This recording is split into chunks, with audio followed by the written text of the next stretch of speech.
Jackson County Today. Hot topics, relevant stories, and news developments that affect our community. In the 2026 to 2027 Jackson County budget presentations, elected County Surveyor Scott Fine explains the core functions of the Surveyor's Office, the importance of maintaining survey corners, the Surveyor's program, how the office is funded, and how careful budgeting is keeping these essential services running. Good morning, members of the Budget Committee, Board of Commissioners, Morning County Administrator. I'm Scott Fine. I'm the elected Jackson County Surveyor. I think this is my 13th or 14th time presenting the budget. And actually, I had the good fortune of working in this office back to 2006 under two prior county surveyors. So really have a very deep understanding of what we're doing there and how the money works. And before I delve into the excellent work that we do, how we efficiently use the funds, I just want to explain to everybody who's listening what core functions of the County Surveyor's Office are. And we live in the world of real property, things that have land title, as opposed to personal property, even things that have titles such as vehicles. There's a fundamental legal difference. And everything related to real property is our basis of taxation, land ownership, water rights, roads, easements, mission critical, foundational for society to exist. We live in the world of whose is what and where it is, and the written and physical records related to the land. And we take it very seriously. If I was recently talking to our county auditor and explained to them, if you ever run into a surveyor that doesn't take it seriously, or especially a county surveyor who doesn't take it seriously, they probably just shouldn't be a surveyor, period, let alone the county surveyor. Because this is, if you really think about what I just said, this is about the land. And we all inhabit it and are trying to peacefully cohabitate within it. And really the system of government, taxation, and resource management is based off of land and the legal description and surveying. So with all that said, we have two programs of work, and as I go through each, I'll explain where the money comes from or what we do with it. Typically, I usually go through the surveyor program first in this presentation, but I'm actually going to discuss the corner restoration program because it really is that foundation. This is the United States Public Land Survey System, dates back to 1785, created township, range, and section. Here in Oregon, in Jackson County, we had actually first surveys started at Willamette Stone Park, Portland area, Township 1-1. We're all the way down here in 41 South.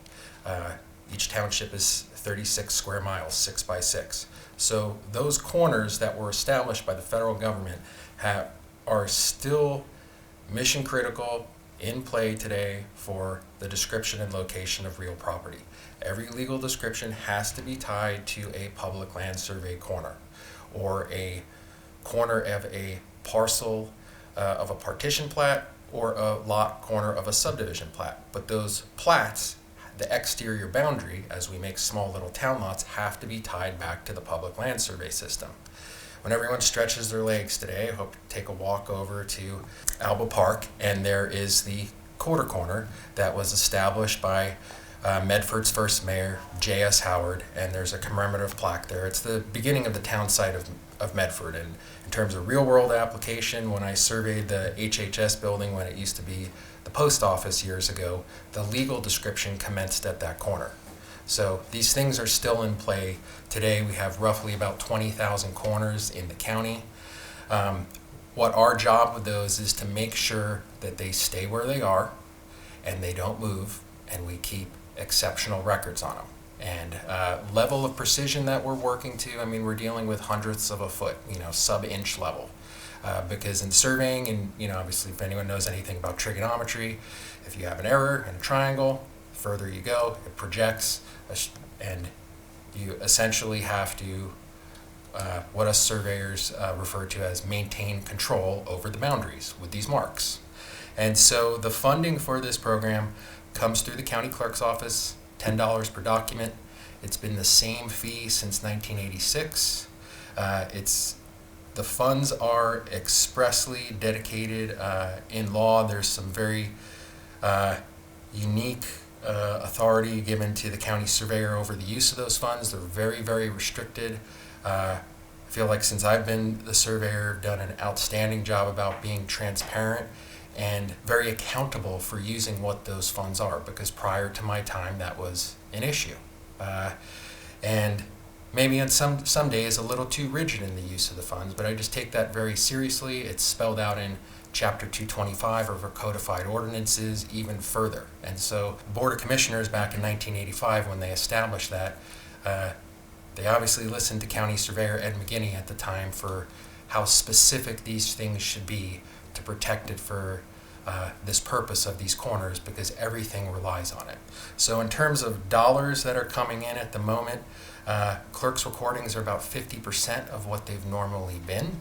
The normal is about 35,000 docs per year. We've lived off that since 1986. The way we've done that is like when we've had years like 21, 22, where we've got sub 3% interest rates, which no one thought would ever happen, and we record 60,000 documents. So over the life cycle of this, I call it riding the wave, but like we're up on the highs and the lows, and we've never overstaffed. We've never spent any funds unnecessarily. There is a fund balance there. There are some funds earmarked in it for capital expenditures, which is survey equipment. To that note, if you look at both in the budget, we have capital expenditures in both programs, but we haven't spent the money yet. We have equipment that's past the life expectancy. I'm not going to go spend, as a county surveyor, expense, $100,000 on survey equipment, GPS receivers, total stations, until they either break and just won't work anymore, become incompatible from a software standpoint, or just some new technology comes out that we can become more efficient. So we have the funds earmarked. We bought some, I believe it was this past year. We had, literally button fall off a GPS receiver, and it's like, okay, we need to buy one. So that's how, we have some funds earmarked there. But really our big expense is personnel. You need very smart, qualified people to be surveyors. We're lucky in that regard. In terms of important things that we've accomplished in this program within the last year or so, within the urban growth boundaries and every corporate city limit, we have visited, restored, maintained, and geodetically controlled with statutory coordinates every single public land survey corner within the city limits in UGB. We were just losing them, and it was just a consistent fight, so I put the field crews on it, and that's where we focused. So that's a real positive. We were working on corners that nobody had worked on in 30 to 50 years, and the private surveyors really appreciated it. All of a sudden we started seeing a bunch more surveys getting done, because the ability for the private surveyor to locate that corner quickly keeps the cost down for the private landowner. It's the greater good of that program.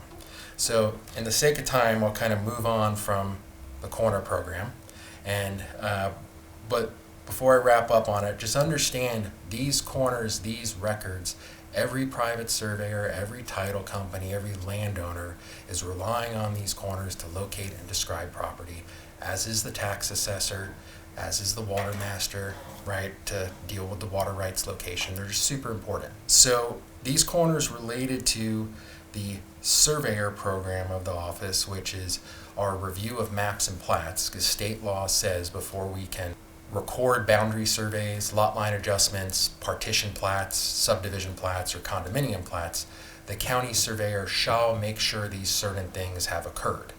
And so we have to have accurate corner records in order to make sure that the surveying is accurate.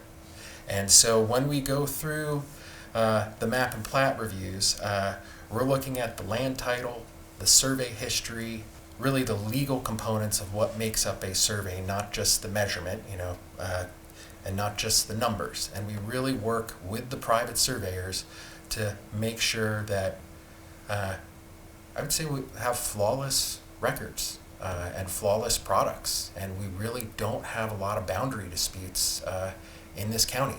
And that's because we work with the private sector and title companies to uphold that professional standard. And I would say, I think just the work of the quality of the work that comes out of the county surveyor's office really speaks for itself. The records, the title industry, and how we're using the funds efficiently. We only have 5.5 people. They're split, 2 people on the corner program, 3 people on the surveyor program. Within the surveyor program, there's essentially almost like 2 divisions. There's the map and plat review, and then there's the records side, because we have records going back to even before statehood in the surveyor's office that still matter. And one of them actually came up the other day related to a road in Applegate. Maybe I'm just strange and I find that history fascinating, that it still matters today, but like this is, like I said, it's real property. So those records really count. We have an exceptionally talented in-house GIS person that we've really gone through a lot of the paper records. We're still not done. I don't know if it will ever end. Now we're really getting deep into our county road records because we've had some issues with county roads. And it's all pertained to finding the record and monuments. So funds for this program to essentially what I call keep the lines and corners straight, work with the private sector, and get these things filed and have that constructive notice of all these records. The money comes from the map and plat review. One thing I will say that has been a challenge is we picked up, it was about, I want to say in 21, City of Ashland no longer had a city surveyor. Fortunately, at the time, we had an extra help FTE, and I want to say we limped it along, but I think it was in 23 we added a half-time FTE where City of Ashland had a in-house full-time city surveyor for years, checking their maps and plats.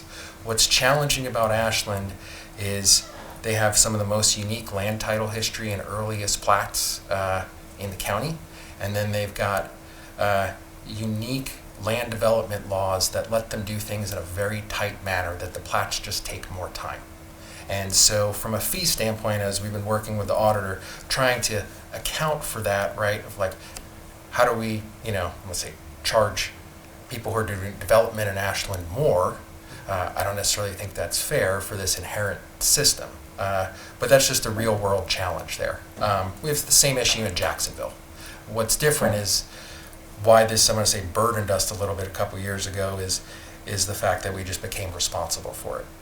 City of Medford has a city surveyor. They take care of their own plats. We still have some function in it, though, with the recording of it. It really speaks for itself when you look at the few number of affidavits of correction, right? That's where it's like we all had a human moment and we missed something and it got recorded. I think we had like under 4 last year, and we recorded like 400 something surveys. So we're talking like less than 1%. The county surveyor's office and the private folks, like we had a human moment. I think that's pretty impressive and shows that we're all taking it seriously. Funding side of this has become challenging, like I explained with the corner program, just because of the swings and the clerk's recordings. I think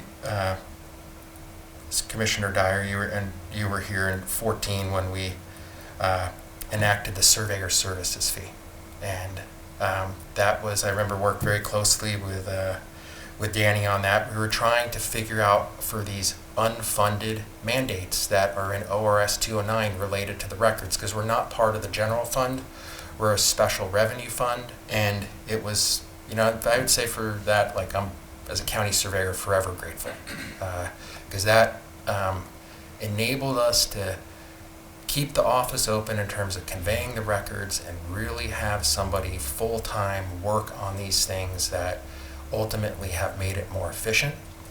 And I'd say if we look where we are, where we've come from that time, almost a decade later, we recently had a very large engineering company move into the valley, and they came out of the Portland area.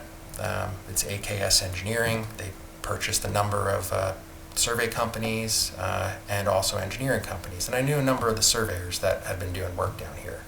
And I think when we see that, that just shows how well we're working with the private sector, that you want to have a corporation like that make an investment in Southern Oregon where we've never had that before. And just overall, just really proud of what we do, and it's our staff. So, thank you.